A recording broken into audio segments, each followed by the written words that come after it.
Assalamualaikum warahmatullahi wabarakatuh.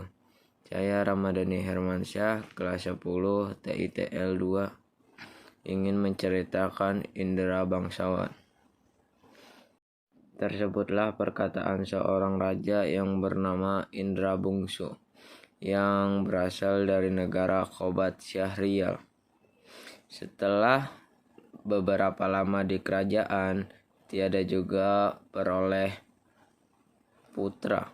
Maka pada suatu hari ia pun menyuruh orang membaca kunut dan sedekah kepada fakir dan miskin.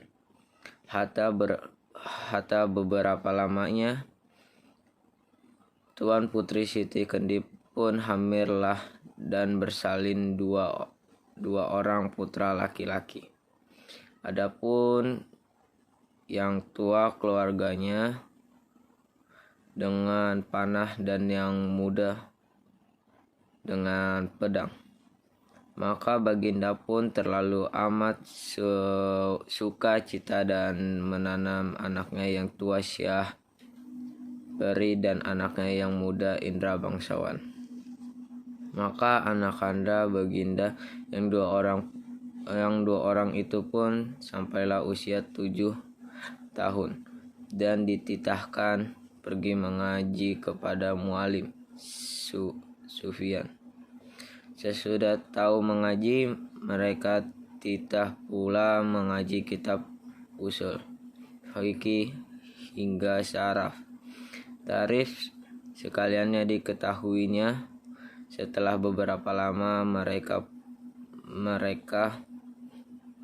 belajar pula ilmu senjata, ilmu hikmah, dan isyarat tipu peperang. Maka Baginda pun bimbalah tidak tahu siapa yang patut dirayakan dalam negeri mereka. Anak kedua orang itu sama-sama gagah.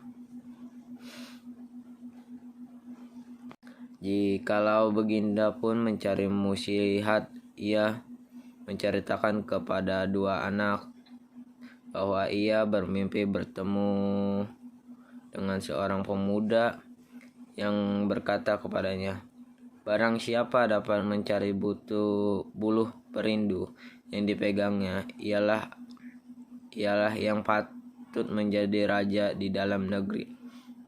Setelah mendengar perkataan Baginda, Syah Peri dan Indra Bangsawan pun bermohon pergi mencari bulu perindu itu.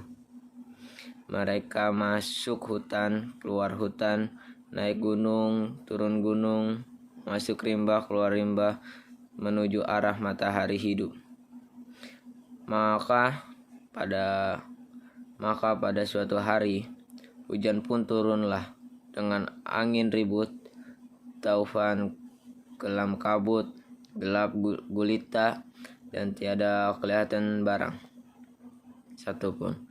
Maka Syah Peri dan Indra Bangsawan pun bercerailah setelah teduh hujan ribut. Mereka pun pergi saling mencari.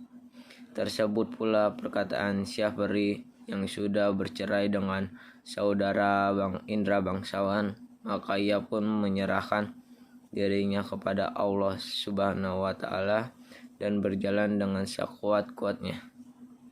Beberapa lama di jalan, sampailah ia kepada suatu taman dan bertemu sebuah mahligai. Ia naik ke atas mahligai itu dan melihat sebuah gendang tergantung. Gendang itu dibuka dan dipukul. Tiba-tiba ia terdengar orang melarangnya memukul gendang itu. Lalu diambil pisau dan dicoret gendang itu. Maka Putri Ratnasari pun keluarlah dari gendang itu. Putri Ratnasari menerangkan bahwa negeri telah dikalahkan oleh Garuda. Itulah sebab ia tak ditaruh orang tuanya dalam gendang itu dengan suatu cembung. Di dalam cembung yang lain, ialah perkakas dan dayang-dayangnya. Dengan segera Syah Peri mengeluarkan dayang-dayang itu. Tak kala Garuda itu datang, Garuda itu dibunuhnya.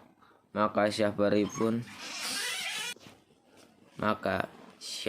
pun duduklah berkasih-kasihan dengan Putri Ratnasari sebagai suami istri dihadap oleh segala dayang-dayang dan inang pengasuhnya. Tersebutlah pula perkataan Indra bangsawan pergi mencari saudaranya.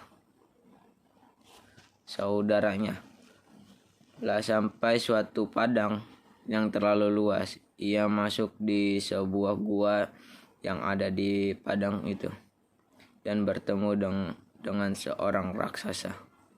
Raksasa itu menjadi neneknya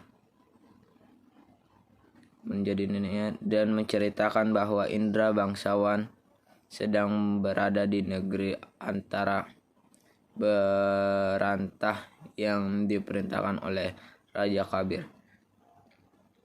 Adapun Raja Kabir itu takluk kepada Buraksa dan akan menyerahkan putrinya, Putri Kemalasari, sebagai upeti. Kalau tiada demikian, negara itu akan dibinasakan oleh Buraksa. Ditambahkannya bahwa Raja Kabir sudah merencanakan barang siapa yang dapat membunuh Buraksa itu akan dinikahkan dengan anak perempuan yang terlalu elok parasnya itu. Hatta berapa lamanya mengatakan hanya air susu harimau yang beranak mudahlah yang dapat menyembuhkan penyakit itu. Baginda bertitah lagi, barang siapa yang dapat susu harimau beranak muda, ialah yang akan menjadi suami Tuan Putri. Setelah mendengar kata-kata Baginda, si hutan pun pergi mengambil seruas buluh yang berisi susu kambing, serta menyangkutkan pada pohon kayu. Maka ia duduk menunggu pohon itu. Sarung kesaktian dikeluarkan dan rupanya pun kembali kepada dahulu kala. Hatta datang ke 9 orang anak raja meminta susu kambing yang disangkanya susu harimau beranak muda itu. Indra bangsawan berkata, susu itu tidak akan dijual dan hanya akan diberikan kepada orang yang menyediakan pahanya diselit besi hangat. Maka anak raja yang menyediakan pahanya diselit besi hangat, maka anak yang 9 orang pun itu menyingsingkan kainnya untuk diselit Indra bangsawan dengan besi panas. Dengan hati yang gembira, maka mempersembahkan susu raja. Tetapi tabib berkata bahwa susu itu bukan susu harimau, melainkan susu kambing. Sementara itu, Indra bangsawan sudah mendapatkan susu harimau dari raksasa atau neneknya dan menunjukkan kepada raja. Tabib berkata, itulah susu harimau yang sebenarnya. Diperaskannya susu harimau ke mata Tuan Putri setelah genap 3 kali diperaskan oleh tabib. Maka Tuan Putri pun sembuhlah. Adapun setelah Tuan Putri sembuh, Baginda tetap bersedih. Baginda harus menyerahkan Tuan Putri kepada Buraksa, raksasa laki-laki, apabila ingin seluruh rakyat selamanya dari amarah. Baginda sudah kehilangan daya upaya. Hatta sampailah masa menyerahkan Tuan Putri kepada Buraksa. Baginda berkata kepada 9 anak raja bahwa yang mendapat jubah buraksa akan menjadi suami putri. Untuk itu, nenek raksasa menjadi Indra bangsawan. Indra bangsawan diberi kuda hijau dan diajari mengambil jubah buraksa, yaitu dengan memasukkan ramuan daun-daun ke dalam gentong minum buraksa. Saat makanan, buah-buahan, dan minuman pada buraksa tergoda sajian yang lezat itu, tanpa keluar panjang buraksa menghabiskan semua lalu meneguk habis air minum dalam gentong. Tak lama kemudian buraksa tertidur. Indra bangsawan segera membawa lari putri dan mengambil jubah buraksa. Hatta buraksa terbangun. Buraksa menjadi lumpuh akibat ramuan dan daun-daunan dalam air minum. Kemudian 9 anak raja datang. Melihat buraksa tak berdaya, mereka mengambil buraksa dan segera menghadap raja. Mereka hendak mengatakan kepada raja bahwa selimut buraksa sebagai jubah buraksa. Sesampai di istana, Indra bangsawan segera menyampaikan putri dan jubah buraksa. Hatta raja mengumumkan hari pernikahan Indra bangsawan dan putri. Saat itu 9 anak raja datang mendengarkan pengumuman itu. Akhirnya mereka melihat untuk pergi.